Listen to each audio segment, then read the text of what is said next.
ഇന്ന് നമ്മൾ ഒരു കെട്ടുനിറയ്ക്ക് പോവുകയാണ്. അപ്പോൾ അതിന് മുമ്പ് എനിക്ക് പ്രാക്ടീസ് ഉണ്ട്. പ്രാക്ടീസും കൂടെ കഴിഞ്ഞിട്ട് വേണം കെട്ടുനിറയ്ക്ക് പോകാനായിട്ട്. അപ്പോൾ ഇത് രാത്രി ഇങ്ങനെ റൂമിൽ നിന്ന് എടുക്കണോണ്ട് ലൈറ്റ് കിട്ടുന്നില്ല കേട്ടോ. ഇപ്പോൾ കാണുന്നില്ല. അപ്പോൾ ബാക്കി എന്തെങ്കിലുമൊക്കെ കെട്ടുനിറയുടെ സമയത്തൊക്കെ എടുക്കാൻ പറ്റുവാണെന്നുണ്ടെങ്കിൽ എടുക്കാം. ആ സമയത്ത് അവിടെ എത്താൻ പറ്റുമെന്ന് എനിക്കറിയില്ല. പ്രാക്ടീസ് കഴിഞ്ഞിട്ട് പോകുള്ളൂ. എന്തായാലും നമുക്ക് നോക്കാം. ഇല്ലെങ്കിൽ അടുത്ത ദിവസത്തെ വീഡിയോയിൽ ഇതിൽ ഉൾപ്പെടുത്താം കേട്ടോ.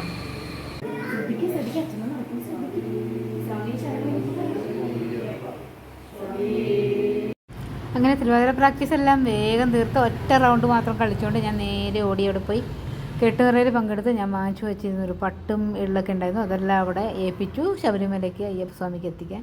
എന്നിട്ട് അതെല്ലാം കഴിഞ്ഞ് അവിടെ നിന്ന് ഇഡ്ഡലി എല്ലാം കഴിച്ച് തിരിച്ചും മടങ്ങുകയാണ് കേട്ടോ. അപ്പോൾ രാത്രി നമ്മുടെ HMT റോഡ് കാണാൻ നല്ല ഭംഗിയായിട്ടോ. രണ്ട് വശവും കാടല്ലേ, അതിൻ്റെ നടുക്കോടെ ഇങ്ങനെ വണ്ടി പോകുമ്പോൾ നല്ല ഭംഗിയായിട്ട് തോന്നിച്ചു.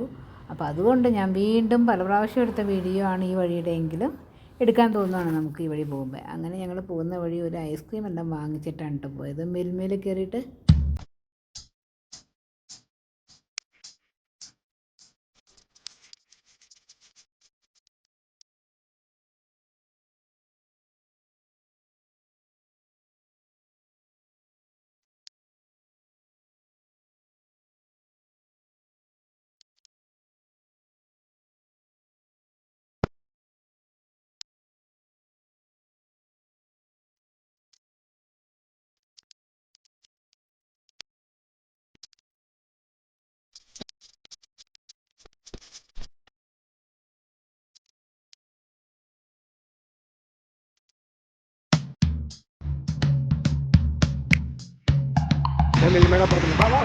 സാധാരണയായിട്ട് ഞാൻ ചെയ്യണമെന്ന് ഒരു വ്യത്യസ്തമായ ഒരു പരിപാടിയാണ് ചെയ്തത്. ഇത് ഞാൻ ചെയ്യാറുണ്ട്, പക്ഷേ ഇങ്ങനെയല്ല.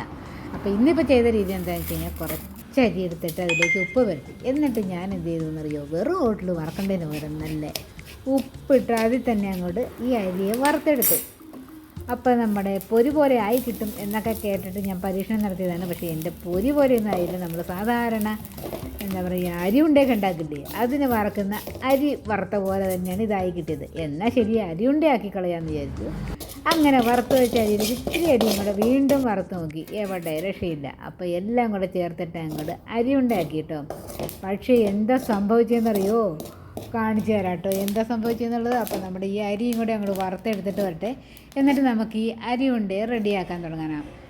അപ്പോൾ പൊട്ടുന്ന ഒച്ചയൊക്കെ ഇങ്ങനെ കേൾക്കുന്നുണ്ടായിരുന്നു. അപ്പോൾ ഞാൻ വെച്ചു, ഇതെങ്കിലും പൊരിയായി മാറി കിട്ടുമെന്ന് വിചാരിച്ചു. ഇതേ പൊങ്ങി വന്നെ കണ്ടോ, എവിടെ അതും അരി തന്നെ. അങ്ങനെ ഇരുന്ന ശർക്കരയും കുറച്ച് തേങ്ങയും കൂടെ ചേർത്തു. കാഷ്യൂനട്ടൊന്നും ഉണ്ടായില്ല കേട്ടോ. എന്തായാലും അരിയും പൊടിച്ച് ശർക്കരയും തേങ്ങയും കൂടെ മിക്സ് ചെയ്തിട്ട് നല്ല പോലെ അങ്ങോട്ട് അരി ഉണ്ടയാക്കി എടുത്തു. അപ്പോൾ ഇതിനെ അരി ഉണ്ടയാക്കി എടുത്തു കഴിഞ്ഞപ്പോൾ ഉണ്ടായ ഒരു വ്യത്യാസം എന്താണെന്നറിയോ, ഞാൻ കാണിച്ച മണ്ടത്തരത്തിൻ്റെ ഫലം. കാരണം എന്താണെന്ന് വെച്ചാൽ ഞാനത് പൊരിയാവുന്നുള്ളതിലാണ് കേട്ടോ സത്യത്തിൽ അങ്ങനെ ചെയ്തത്. അതുകൊണ്ട് തന്നെയാണ് എനിക്ക് ഈ അബദ്ധം പറ്റിയത്. അതെന്താണെന്ന് കാണിച്ചു തരാം. അങ്ങനെ നമ്മുടെ അരിയുണ്ടകൾ ദിവസങ്ങൾക്ക് ശേഷവും അതുപോലെ അനങ്ങാതെ പ്ലേറ്റിലിരിക്കണുണ്ടോ. അപ്പോൾ ഇതെന്താ ഇങ്ങനെ ഇരിക്കണേന്ന് വിചാരിക്കണ്ടോ, ഒരെണ്ണമൊക്കെ കുറഞ്ഞിട്ടുണ്ട് കേട്ടോ, ഒരേ ഒരെണ്ണം, അതിൽ കൂടുതലൊന്നും കുറഞ്ഞില്ല. ഈ ഞാൻ ഉൾപ്പെടെ എല്ലാവരും കൂടിയാണ് ഒരുണ്ടയെ തിന്ന് തീർത്തത്. എന്തായിരിക്കും കാരണം എന്നറിയോ, ഉപ്പിൽ വറുത്ത് ഉപ്പും ചേർത്തു. അപ്പോൾ പിന്നെ എന്താ പറയണ്ടേ, കട്ടയുപ്പ്. പിന്നെ എൻ്റെ വയ്യായിക കൊണ്ടാണ്. ഇല്ലെങ്കിൽ ഇതിനെ മാറ്റിയെടുക്കാനൊക്കെ നമുക്കറിയാൻ ടിപ്പൊക്കെ ഉണ്ട്. വേറെ പരിപാടിയൊന്നും ചെയ്യേണ്ട. പ്രത്യേകിച്ച് കുറച്ച് അരിയും കൂടെ എടുത്ത് ശർക്കരയും ഉപ്പില്ലാതെ അങ്ങോട്ട് പൊടിച്ചിട്ട് ഇതിലേക്ക് മിക്സ് ചെയ്താൽ മതി. എന്നിട്ട് ഇത് വീണ്ടും ഉണ്ടാക്കി മാറ്റിയാൽ നല്ല അടിപൊളി എന്ന് പറഞ്ഞാൽ എല്ലാവരും കഴിക്കുകയും ചെയ്യും. അതെനിക്കറിയാം. പക്ഷേ എനിക്ക് വയ്യാത്തതുകൊണ്ട് ഞാൻ ഇതുവരെ ചെയ്തിട്ടില്ല.